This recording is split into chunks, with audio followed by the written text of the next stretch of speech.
He couldn't, he didn't, He didn't understand what he happened. clicked, no, he clicked on a bunch of things, didn't make any changes, but then when we tried it again, it worked, so.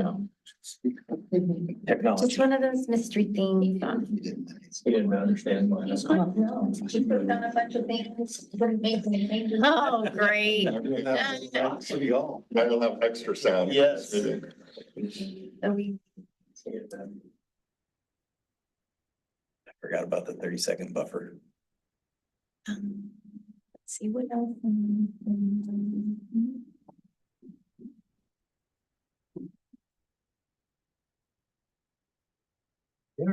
Wow. Well, good evening, everyone. I'm going to go ahead and call the meeting to order. Thank you all for your time this evening. We do have a quorum. There are 5 of us present. If we could start with roll call, please. Absolutely. Chair Dorsey, Present. Vice Chair Amici. Here. Diane Foster. Here.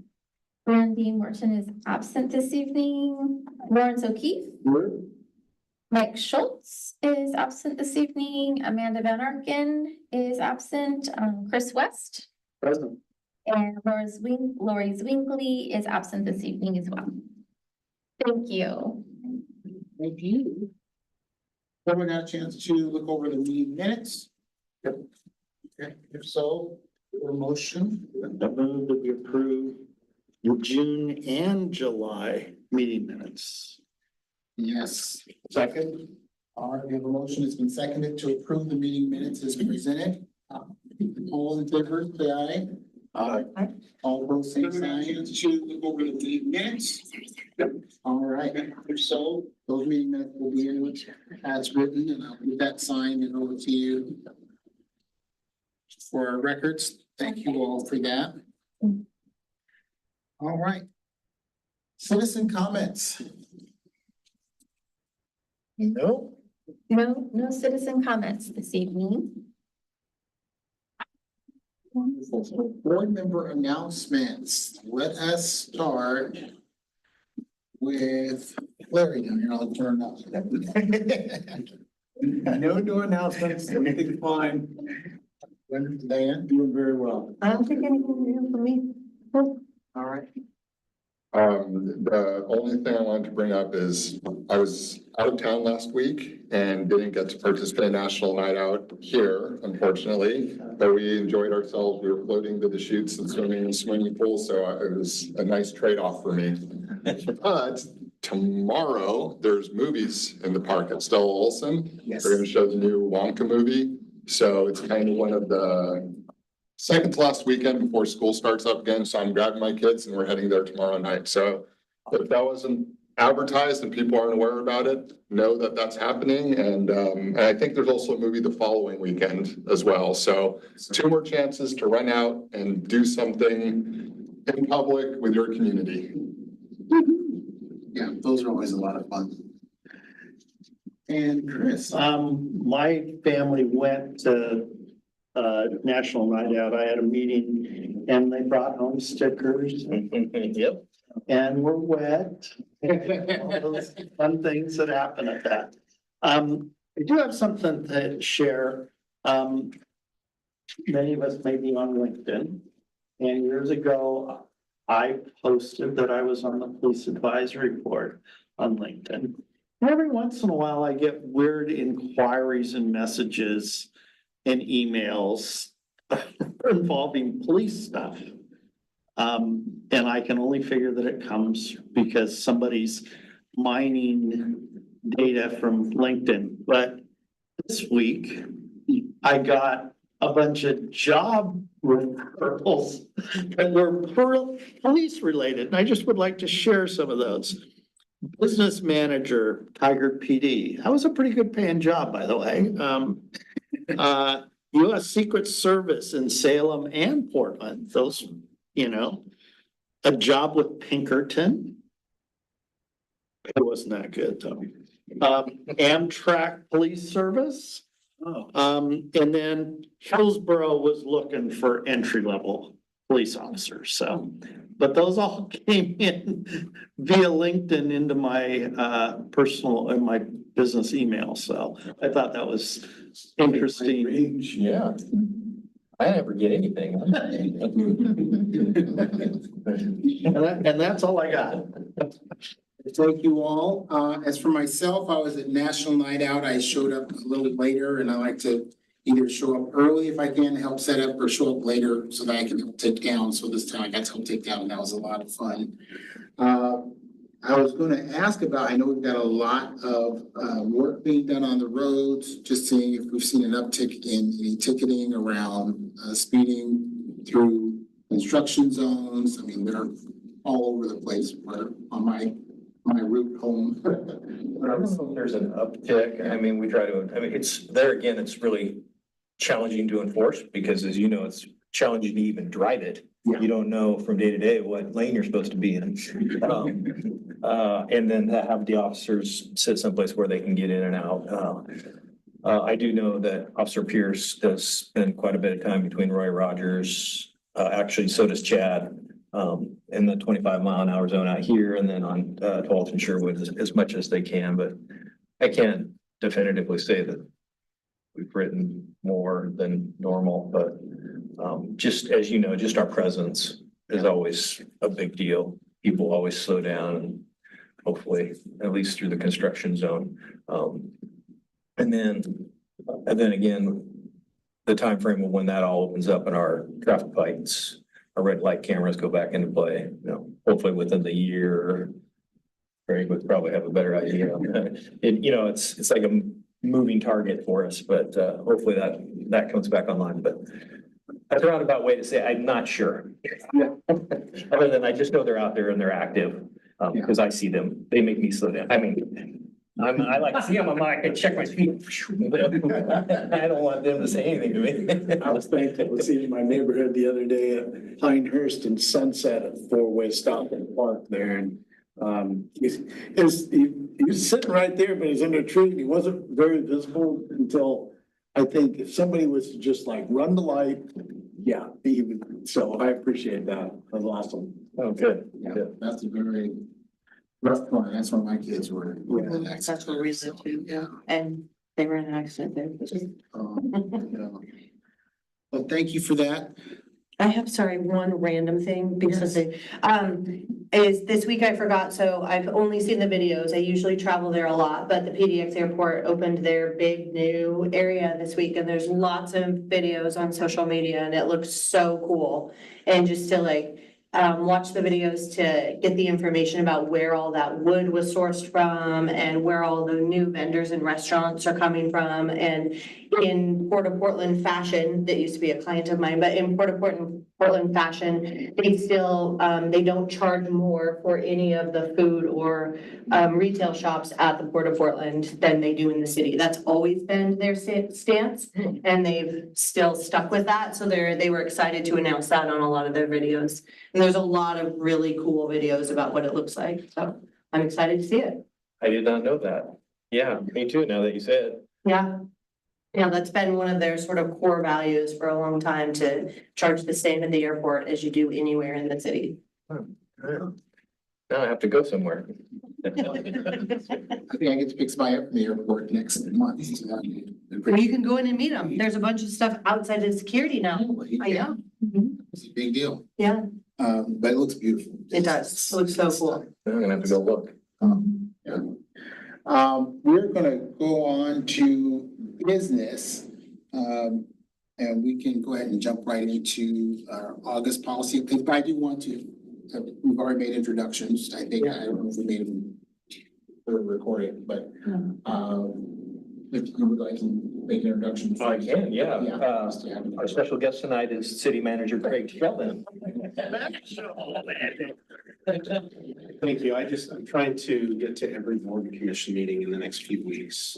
I know the senior center didn't have one this week. I went to planning, and Monday night I'm gonna go to the arts center. So I'm just trying to get around. You won't see me every meeting or anything like that, but just trying to get around and, you know, see what's going on. Your chief talks to me a lot, but thanks for your volunteer time. So I know over the years what that means to the city, right? So I appreciate that.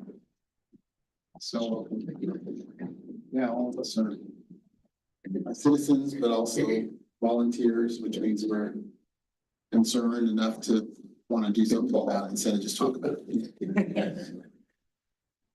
I appreciate that. We can jump to Am I up? Okay. We'll go into the fun stuff first.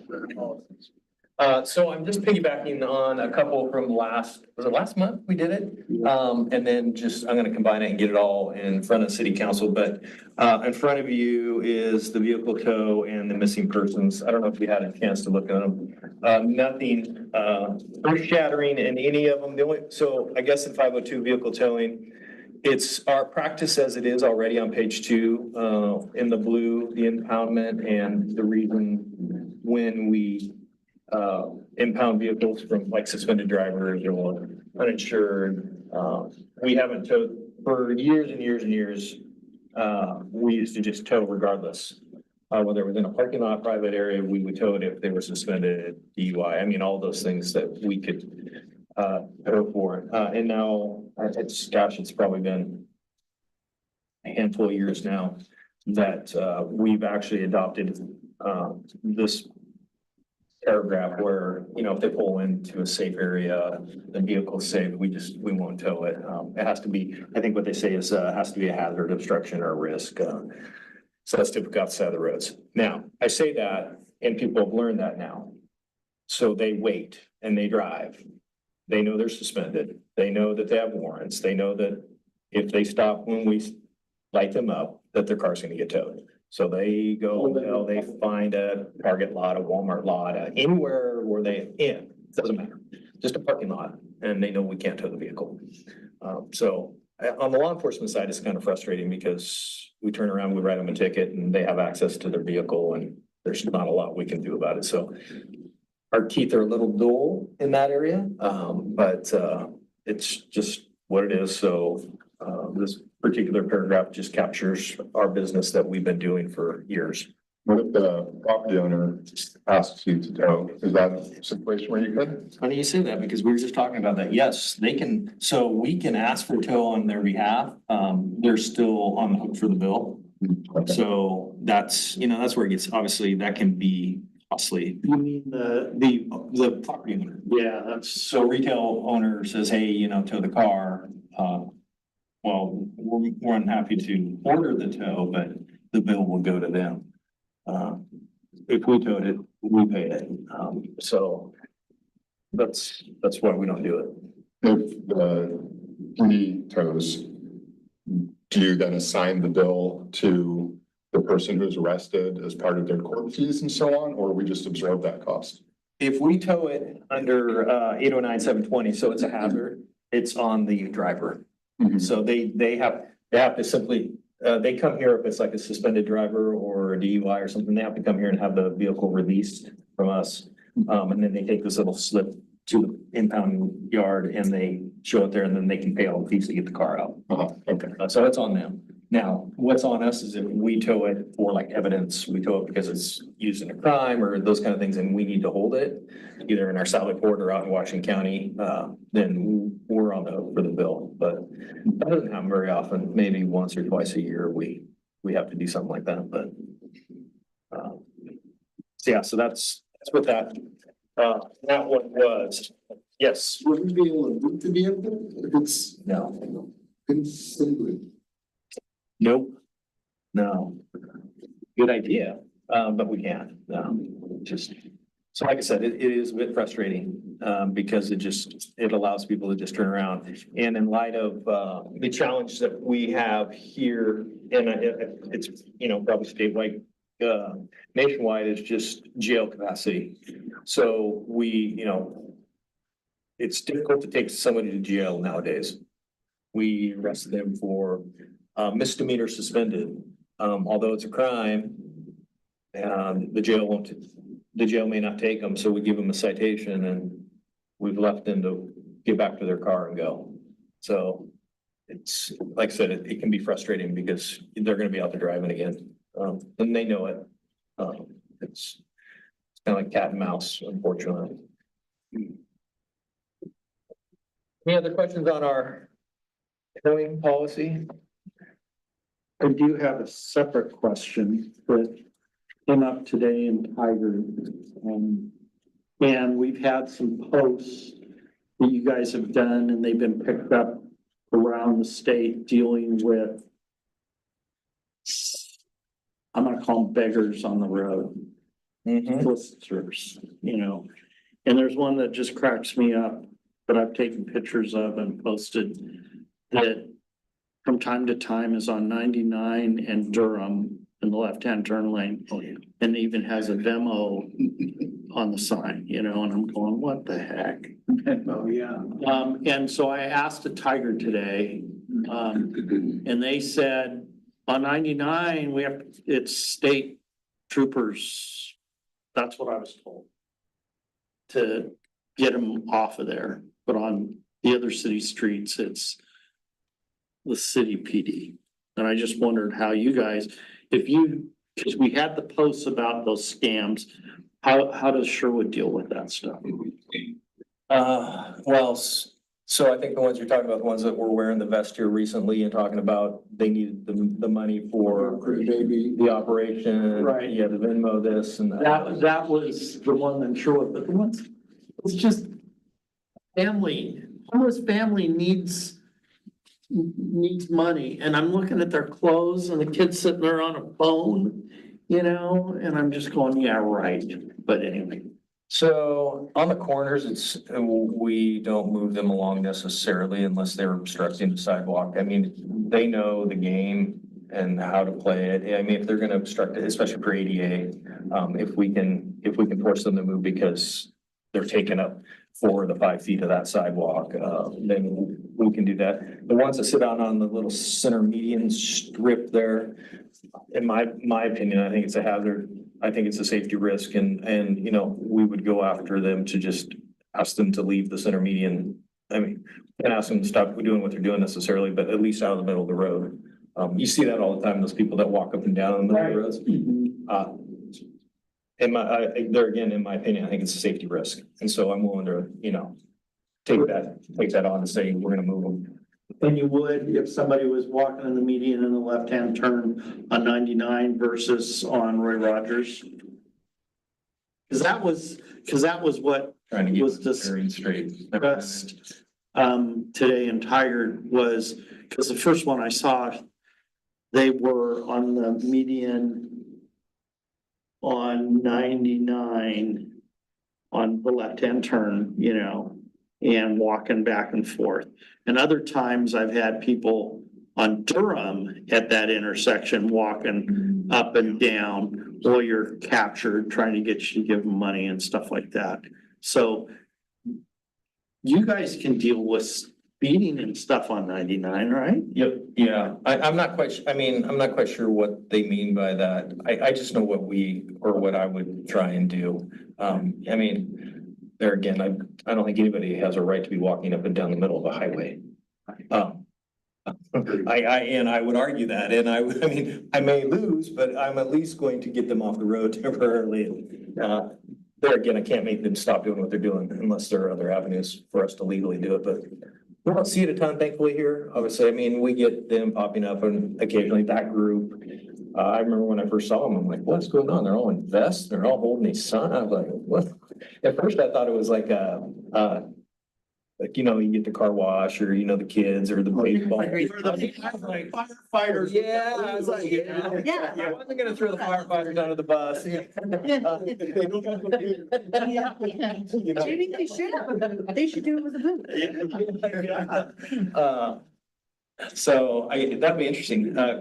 When I see, So it was the chamber, it wasn't Jamie that gave me the answer, because I raised it at the chamber, the second chamber meeting I had today, the government affairs, and that's what the chamber exec said, because it's been an issue, and that's what she was told. I don't doubt it. I mean, there again, we don't deal with it often enough, so, you know, I'm probably not well versed. I just know what my initial reaction is probably be to, you know, because you've seen them where they jump out and they want to wash their windshield. Yeah. You know, and or do their thing. So I'll ask him. Now you got me curious. I have a slightly semi-related question, and I'm sorry for taking it away from the next section, but it reminded me, so for people who can come to residents to sell things at your door, is that just, do they have to go through any sort of an avenue to do that, or anybody can drive to Sherwood and just start going around neighborhoods? Because it is a lot lately, it feels like during COVID. Well, I felt like that in the past, but I feel like, There is. I mean, boy, I see a lot of solar and rodent and like every day, and I'm more worried about it, that I don't want my teens to answer the door, you know, if somebody's selling, but.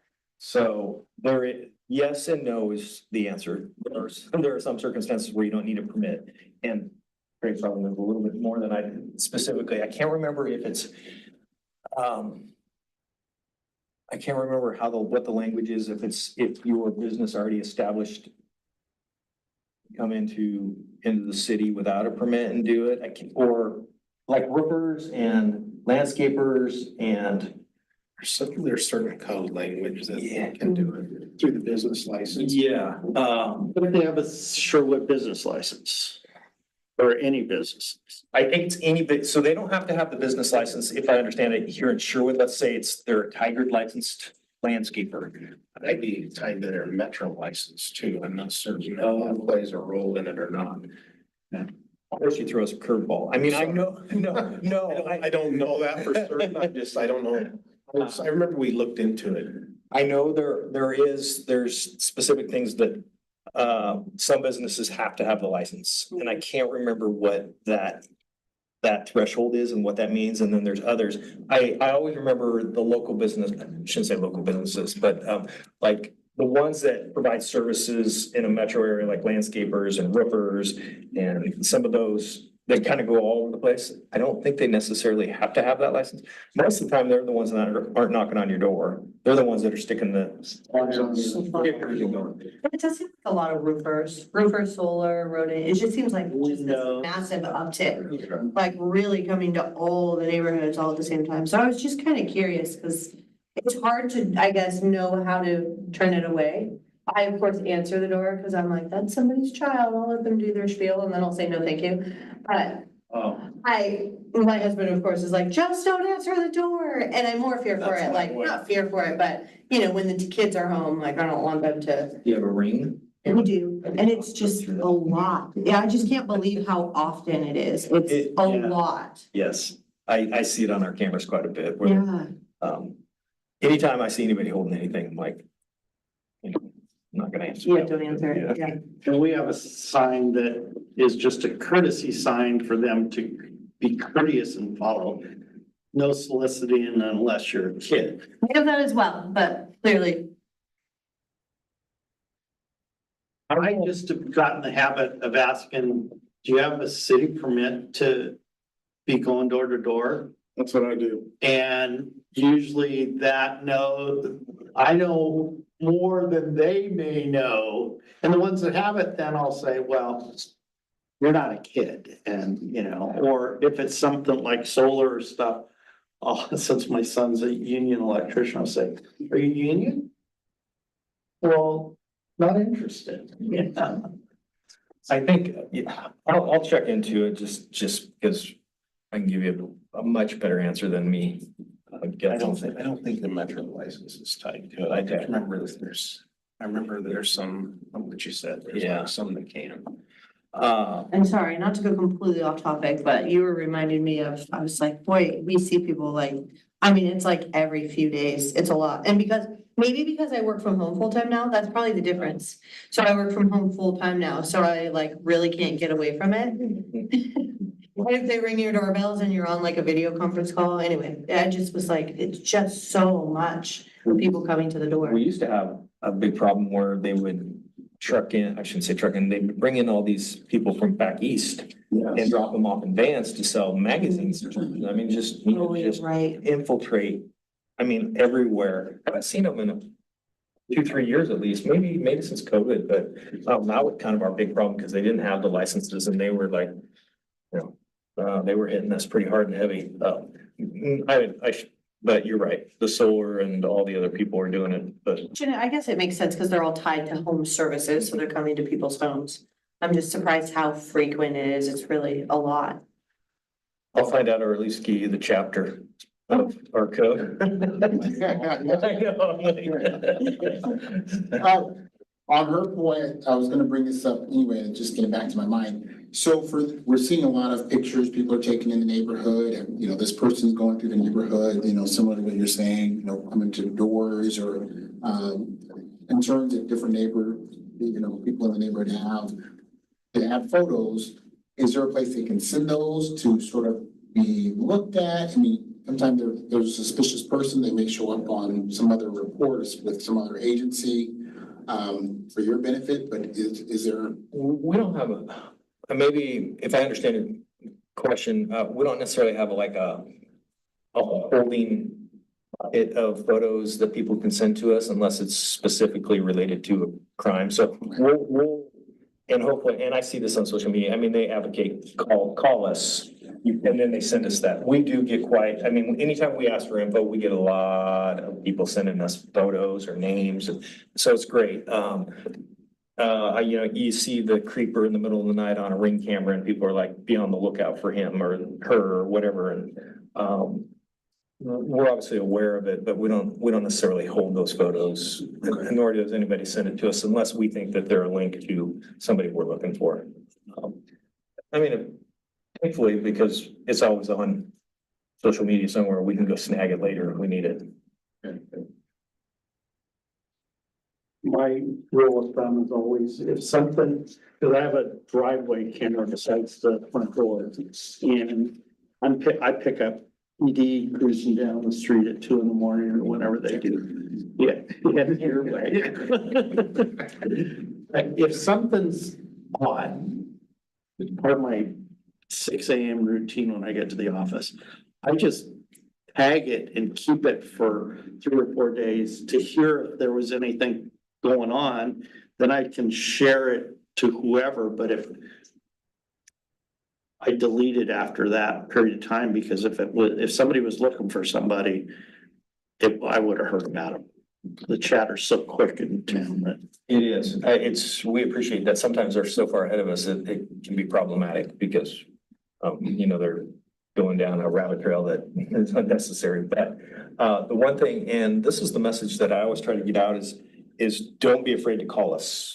I mean, that's what we're here for. I hear it all the time. Oh, I didn't want to bother you. You guys are busy, no, that's our job. I mean, you call 911 if you think it's relevant, and if it's not, we downgrade it to, the non-emergency side of it, and we'll get to it. Otherwise, call non-emergency. If you see something suspicious and you're just like, this is just weird, take a report. Never hurts. To your point before, if somebody has a picture or something, just because, hey, this guy was creeping around, he was pulling on my door handles, although he didn't get in my car. I want to know those things. So there again, I really, anytime I get the opportunity, I really advocate for people to call. We'll get there. I mean, it may not be quickly depending on the circumstances, but we'll get there and we'll take the call and we'll gather the info because, as you know, info is good. The more we know, the better. And it kind of gets back to that whole retail theft. Once we start linking people together that we were talking about earlier, it's invaluable. So I'll make a motion that we recommend. But I'm not done yet. I didn't get to missing persons yet. Oh, you jumped. No, I started with vehicle towing. We just took it off topic. Now we're on missing person. 5 to 3. Yeah. Okay, so let's just get to missing persons real quick, 318. Obviously not a lot, just some grammatical changes there. The only thing that they removed is on page 5, K, where you should consider making appropriate entries. We actually do. I think we actually say we're supposed to in here. That we notify all the appropriate agencies, reporting agencies, which NCIC, the NAMUS and LADS, those are all the ones we already do. So they're just cleaning up that because that's already part of our protocol. Rather than should, we already do. Is that NAMUS database system, is that new? It's added in here a couple times. No, it's been around for quite some time as far as I know. I think it's probably the newer one. And so I think just for reference, they've just linked them all together to ensure that we have all of them in there when people are searching. We don't have missing people very often. I think our circumstances are kids, juvenile runaways, and then some of the dementia, Alzheimer patients that either walk away from one of our things or just a residence, but we're pretty quick to find them, just because of proximity and availability of resources. We get down here pretty fast. And thankfully, they're kind of boxed in. I mean, you gotta hit 99 a lot of times, so most people you got a lot of eyes on people right away if they head that way. The only challenge is if they head west. Otherwise, knock on wood, we've had a lot of success. So those are the only two, unless you have some questions. And so if you don't have questions, Chris, you can do your thing. I move that, we recommend that the chief move this up to the city council for adoption. All right. Motion on the floor. Second that. Motion has been seconded. All in favor of moving with proposed policies spoken of to city council, say aye. All opposed, same sign. All right, so be it. So moved. And given approval to be moved on to city council. Thank you for going over those with us. They were exciting. Just thrilling. All right, and now we'll have our traffic safety committee update. We had a committee meeting. We did not. The July meeting did not happen, so there's no update since last time. The only thing to say is there's a lot of construction out there. The fruits of the labor of this committee are in sight of everyone right now, so Yes, very carefully. it's falling all over our heads over here. That's some good news, and again, a lot of progress being made there, so we're excited about it once it's all over.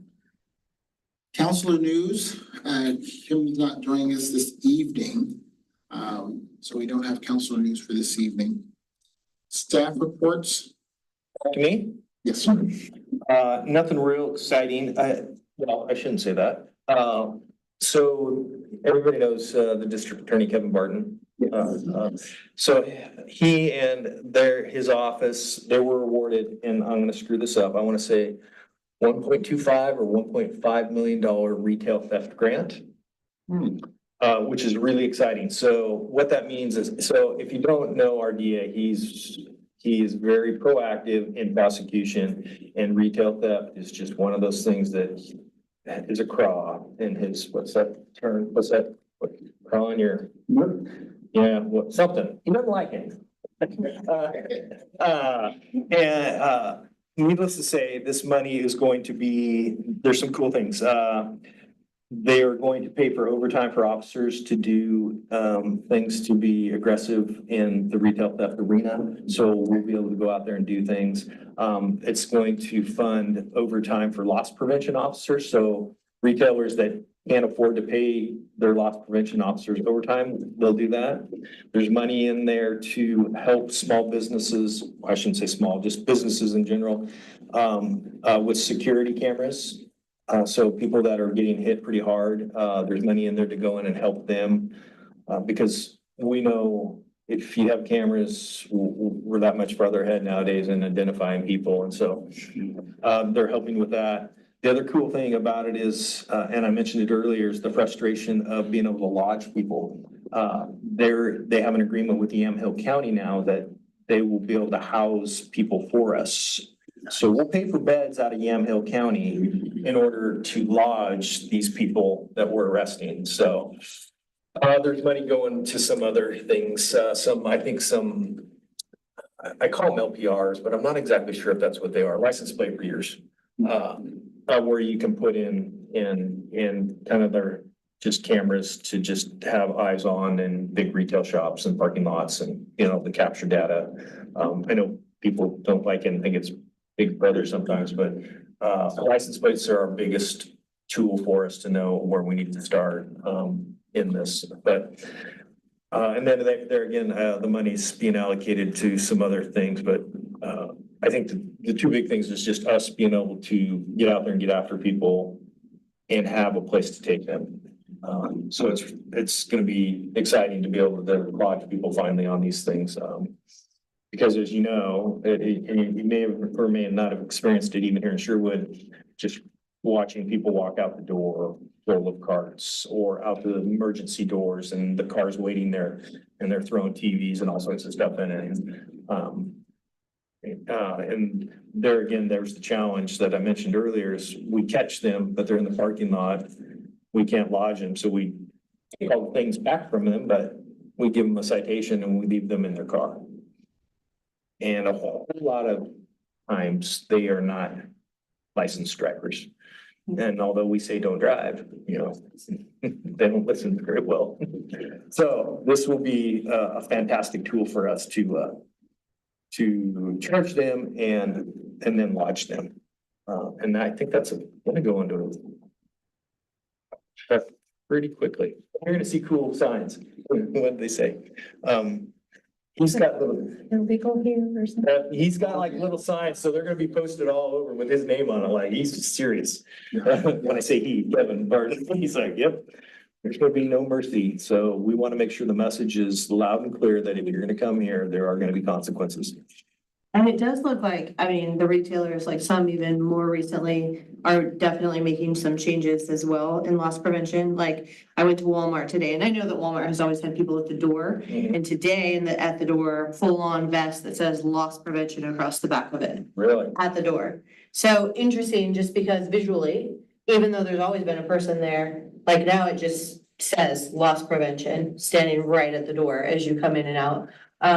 Whether or not that changes behavior, but it does, it's not just a greeter anymore, like it truly is a loss prevention person. And then I've also seen more people standing at the door for Target, in and out of Target, and then there's a lot more locked up in the back at Target, actually all over through the store in various departments through Target of merchandise, so Legos and I think formula and a lot of other things are now actually locked up at Target. So I'm seeing visually, it seems like those stores also seem to be making some changes to their practices. Yeah, I think it's finally hitting their bottom line. I'm sure, yeah. I don't know if we talked about this, was it a couple years ago where I think this particular Target had lost 3 million? It was like a crazy number. I mean, just here alone in retail theft, it was, I want to say that was, I want to say it was $3 million. I'm like. They're taking the TVs out the back. They're taking them out, they push them right out, no, Walmart was pushing them out the side doors. So the little emergent things, they just had somebody in a car waiting and like literally 2 55, 65-inch TVs in the car, so just push them right out the car, throw them in, or push them out the door, throw them in the car and away they go. Target, they just literally just push the cars right out the front. They don't care. I did see on the social media post that the PD put out this, I think it was this week. There was someone who was arrested at Target for retail theft, and in the description, it said that they had just come from the Wilsonville Target and had just stolen from there, and Wilsonville called their other stores and said, be on the lookout, and then sure enough, they came right into Sherwood here, and their loss prevention was on it and was able to get you guys over there quick because of that alert phone call. So it's changes in policy like that I think are also very helpful. Yeah. From the retailers. Because that's exactly what they do. They just. It's crazy. 1-to-1. You think you made it out of one, you're done. Not sure. I know, you're like, I'm not gonna press my luck. Nope. Well, to that end, I mean, if you've got the guy in the parking lot or girl or they in the parking lot, can you take their picture? I mean, you're citing them anyway, take their picture and broadcast it out to retailers, because they're gonna come back, get their car and go somewhere else. I think they do. We don't typically, we can't do that necessarily. Okay. You wouldn't share with Home Depot and Walmart, hey, this guy was just at Target.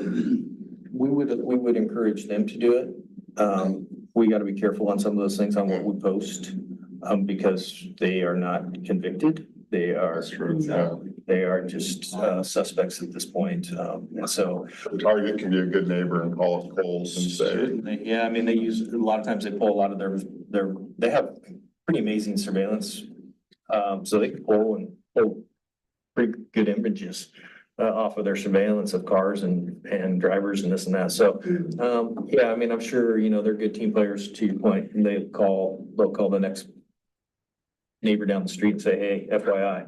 And not that we can't either. I mean, if we know it, we'll call Clackamas.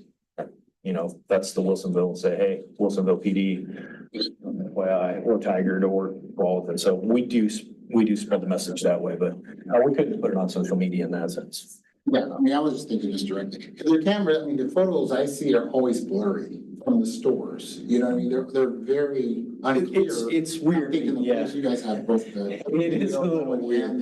The ones in Target, sorry, Target, you're like, you have all this money and you get this, you're like, I can't even tell what's going on here. So you think you'd spend a little money, and their parking lot cameras are like pretty amazing. You're like, Oh, that's where they spend their money. you should probably sell good cameras. Yeah. The only other thing is the deflection program that I know I talked about last month. That's 11 days away, 12 days away. The DA was with us yesterday talking about that, and that's full steam ahead. So again, just in case you are wondering what that was, it's for PCS. It's going to be the possession of personal amounts of meth, heroin, coke, crack. Marijuana is still the exception. Any of those other drugs, though, that we'll be able to cite. And so it's a crime. It's unassigned crime. So there's A misdemeanor, B misdemeanors. This is just an unassigned crime. The purpose of it obviously is to give people the opportunity, if in fact, they're fighting an addiction, that they can go and deflect it and get services. And I can't remember the time frame. I think it's 6 months, I believe is what he said, that they have to complete some of these things. I might be wrong, but it's very similar to a DUI in that sense, other than you don't have to go to court first. You get to go to this program if you qualify. Now, there are obviously stipulations as to whether or not you qualify. I think some priors. It doesn't come into play if you are in fact arrested for something else. So this is just going to be a standalone crime. I stop you in the middle of the night and you have something on you, and that's it. That's where it comes into play. But if I stop somebody at a store and they just have stolen a bunch of things and they also have meth on them, that doesn't qualify. No, that's all grouped together. They go to jail and are charged as a group on that. So that's good. I mean, it's a step in the right direction again for us, because as you may or may not have seen, it just is run rampant. People just walk around, they don't care. And unfortunately, it is always tied to theft and what we're dealing with at a rampant, rate with the retail theft. So, and even just crime in general. People are doing goofy things, breaking into cars, burglaries. There's always, I shouldn't say 100% of the time, but there's often something on board with them as far as drugs. So it'll be good. And there again, I appreciate the DA, Kevin. He's very aggressive on these things. He's, although he wants to give the people the opportunity to, correct their behavior in that sense, or get the resources they need, it also will be able to be a pretty good hammer for us to get after people. Mike, do the officers take them to the treatment center, or do they? So the way it's gonna work is, if we cite somebody, it's a 7-day notice. Basically, we say you have to make contact with the DA's office within 7 days, to sign up and do this thing. And if they don't, then a warrant's gonna be issued. I don't know how soon a warrant will be issued after that. But then we'll go out and get them, because they're gonna be FTA'd on that, and then they'll go to jail. So, I mean, there's a short leash on them in the sense of you need to comply and you need to do it quickly and get in on the program. Otherwise, we're gonna go the other route, the criminal route. So I think it's I think it's a good mix and a balance of, hey, we're gonna give you the opportunity to do it, but the onus is on you. You gotta make the contact. You gotta take the step to make it happen. It might be a combination thereof. You might be able to correct me, John, that maybe that they have to reach out, but the DA's office is also gonna be reaching out. So, trying to make that happen. If they don't connect, or they don't show up, then that's where that warrant will come out. So. If we don't have identification on them, how do you know they're giving the right number, address, or anything? Do you take their picture and start to sort of run it through our system and? We're usually pretty good at figuring out who they are, yeah, because, yeah. Might already know. Yeah, I mean, yeah. I know it's still rare here in Sherwood, I'm getting more aware. Thankfully, technology, if they give us a name, if they try to be their friend or their brother or somebody or their uncle, pictures come up right away in our cars, and so we can just, that's weird. You're a little 20 years older. So we typically, it's not very often, that we don't know who they are, but, there are occasions where people just give us bad info and sometimes there's nothing we can do about it, so. How does that? Obviously you guys talked about National Night Out, great event. It turned out well. It was probably the nicest weather we've had in a few years. Granted, 90, 95 is always thankful that it's not raining, but it's hot. 35. So, the low 80s was fantastic, and big shout out to Craig and the crew. But so this was the 11th hour emergency. The water wasn't working the day before. And we thought, oh no, this is gonna be bad. And then I hear parts are a week out and I'm like, oh boy. But it sounds like Public Works and their crew were able to magically, I don't know what they did, but they were able to make this thing happen, and they were the. It were the is heroes. Harry. Yeah. Harry went out. It was a temporary fix. Yeah. Oh, yeah. It was like, okay, I don't know if somebody was underneath that with another water hose. I don't know what happened, but you're like, oh, we had a little. Yeah. People in the library. Stop working. So as usual, that was great. I saw Miss B was out, and that reminded me, she changed handlers recently and was kind of off duty during a transition period. Is she back to work full time? No, she's still off duty. She will go in, and she's not needing any of the training. The new handler needs the training, and I believe that starts next month at Washington County. So he'll spend 10 weeks becoming a handler and working with Miss B and doing all the things. I mean, she's dialed in. She knows how to go to work, but she's just waiting on him. But he's able to take her out and obviously all that interaction, which is good. Again, it's that bonding thing for them. So, we're excited to get that training going for the two of them. So we'll probably see them in November, I think, hopefully. Sorry, September, October. Yeah, somewhere in November, hopefully they will be a certified team to go out and do their thing. And then the last thing, if you didn't have a chance for Sean Perry's retirement, that was 2 weeks ago, maybe 3 weeks ago. It was just after we'd met the last time. And so it was, unfortunately I wasn't here, but it was probably by far the best event that we've had for retirement. I got to watch it via Zoom. And just from, getting to watch it, I thought it was very warm, felt, lots of great things were said about him. He's just always been a private person, but just a huge heart in taking care of people. I think with the exception of just a couple outside agencies, or a couple people from outside agencies, he really wanted to keep in-house. And the son was able to get up here from Border Patrol because he just recently graduated. And then his daughter as well. And so it was really cool to have them all here. And just because of their timing and my timing, I wasn't able to make that day. But I don't know. Were you here, Chris? No, it was on my calendar, but Okay. Oh, and then I know Craig was here, but otherwise, it was great to send him off, and the timing was perfect because as he retired, one of our hires under our career cycle planning, where we had the ability to hire ahead in anticipation of this. It was within 2 weeks. I mean, it was that was probably our best timing because as he, Officer Caraway had just come off of his FTEP, just 2 weeks prior, so he was on the road and working and then Sean transitioned out, so that's the way we like to do it. I don't know if we'll ever be able to do it that well again, but it worked out. And Abernathy's back, right? Abernathy's back. Yep, he's on the road. And Nicole will be back this month. Cool. So, it's pretty exciting. It's been a long time coming to have, some of these people back, so. And the reservists are doing great. We saw them at the Television Parks. It was the music festival. The music festival and, we were down at the Stella Olson. They were down south. Yes, yeah, we have some enthusiastic reserves. Yeah, they're jumping in at every opportunity. And I think a few of them at least want to be full-time officers.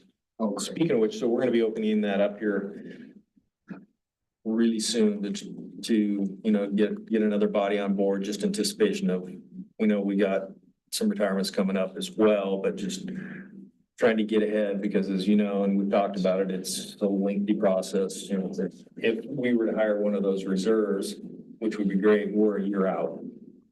Just because they've got to get through the academy, which is 4 months in and of itself, and 6 months of training and just the 2 months of just going through hiring and the processes.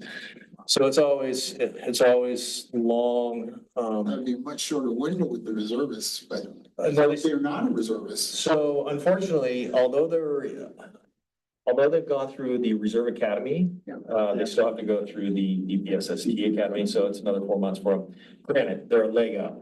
I mean, they're head and shoulders above a lot of the others that come in there, so we've had a couple people do that and they're very successful. They just breezed right through it and, but it's still a long time. I mean, granted, the background and some of that front end stuff is condensed a little because we already know who they are. So, we don't have to do these real extensive backgrounds because we've already done a pretty good one on them already. We just need to finish up on some other ends, but it still takes time. So when's John Carlson's retirement? Well, hopefully, he hopes it's in 2025. I keep. Because it was supposed to be in 24 and then it got bumped out. Yeah, I know. I just like, hey, you want to stick around a little longer? All right. Yeah, he's one that's coming up. It's, again, for every movement that we make, we have to have somebody that backfills. So that's what's always been the challenge. We want to promote to a sergeant or a captain. I got to make sure somebody that can work the road that can then backfill the sergeant. And so it's just ongoing, but we're getting better. It's, and like I said, that whole CCP thing, the career cycle planning that we implemented and some of the funds that we got to do that up front has been very beneficial to us, especially in the last 2 years when we had pretty big exit of retirees. So that hopefully should slow down here, but at least for a couple of years. The drones. Yes, so we have 2 people that are going through the interview process right now for us so that they can fly. So we should have 3 or 4 licensed pilots. We have 1 already. 2 will be in the hopper. I'm about 30% done with mine. I'm like, every time I try to watch a video, trying to get that license is incredibly difficult. I'll be able to knock this out. And then I forget everything that I learned. So I have to go back for a couple weeks to try and do it. So I'm going to be the support staff of this team just because I live so close. I'm I can come and get something up or I can be your spotter or do whatever you need to be done. But we'll have the 3 active and we're going to be a collaborative team with Tigard and Tualatin. And then Gresham's going to help out with some training. We'll do some work with Washington County when available. And then Newburgh has a great little program they've got going. So we're leaning on them with their knowledge and experience. Yeah, so we're excited. So Highway 99 and 12th and Sherwood Road should be very well taken care of because 12th is getting them. Tigard obviously has them up right now. And then Gresham is leaps and bounds ahead. I don't know. I think I've talked about them before. They have a team and a program that is extremely robust and far in advanced. They do, I forget the term. And I know I think I've talked about this where they launch from their building. Oh, yeah. Yeah. Yeah, Comes out. And they're launching on calls from their building, on the tops of their building to go to like thefts in progress so that they can get eyes on crashes so that they can determine whether or not it's in fact an injury crash. You know, they can slow cars down because they can get eyes on and they can see everybody's out of the car and they can go, you don't need to be going code 3, you can slow it down, or theft in progress, they can go, yeah, suspect vehicle is already long gone, you can slow it down. I mean, a lot of that is obviously to protect, I shouldn't say a lot of it, but there's a big factor in protecting us and our response. And then obviously gathering intel, because everything's always delayed for us. What we think we're hearing is by the time we get there and what's really happening is sometimes several minutes and information is really bad compared to what, you know, we were told here, and you get on scene and you hear what they're saying, and you're like, this is oranges and apples. So you're like, what? So having those drones and having that capability, I think, will really help in a lot of those situations. So yeah, it's, I guess to answer your question, we're excited. We look at them and we launch them out here in the backyard every once in a while to play with them, but we're really close to being able to deploy them as a team. So. excellent. You and help with the missing persons, being able to get them out Mhm. at night. You can Yep. find people on trails or in the. Are there heat signatures on those? Yeah, we have the 3, we got the Matrice, I believe is, yeah, it's it can do all of that. We can do all the night searches. Then we got a medium one, I think, that can do it as well. And then our little one that we can fly around all over the place in buildings and such. So that'll be good to be able to put it in the house, put it in, you know, places where we don't necessarily want to pose ourselves, but we can look for things. Or we can look in buildings that we can't get into, but we can get into a window, throw it in there and check for what's going on. So, yeah, I love the technology side of that stuff. It's pretty cool and exciting. And that's it. That's all I got. And I think we're gonna almost be on record time here. Yeah. All right. Staff reports are done. Is there any more? Did you guys talk about the blood donation? Oh, no. Not until September 11th, but 9/11 blood donation right here Yes. in this room Yep. on September 11th, AM 6:30 all day. Yeah. You have to sign up in advance, right? That's correct. Schedule an appointment, yes. I think it's one of their biggest, That'll save you up to 15 minutes. yeah, I think it's one of their biggest events. They usually get around 100 people. Is that what they? That is our goal, is to get 100. We get pretty close to that. It just depends. Some people might not qualify for that day or whatever, but that's the goal. Our chaplain, Wilson Parrish, is a big organizer for this event. So that is his goal. For just in recognition of 9/11. It's just something, it's been very successful. We've had it here since 2009. So We've been giving out free t-shirts from September They- 1st to the they 15th. say they are Oh. going to, I think we even have little buttons this year too, so. Is there a minimum age? Like 18 and up or 17? I think you can do it younger if you have a parent with you or a signature. Because they've had blood donations at the high school. Yes. I did one in high school. Yeah. Yeah, I did one. That's- Yeah. It's 14. Mhm. Yeah, thanks for the reminder. Motion to adjourn? Or you gotta ask for it, sorry. Okay. Motion to adjourn has been seconded. This meeting is hereby adjourned. Thank you all again for your time and commitment to this community. We appreciate it so much. Thanks, Brian.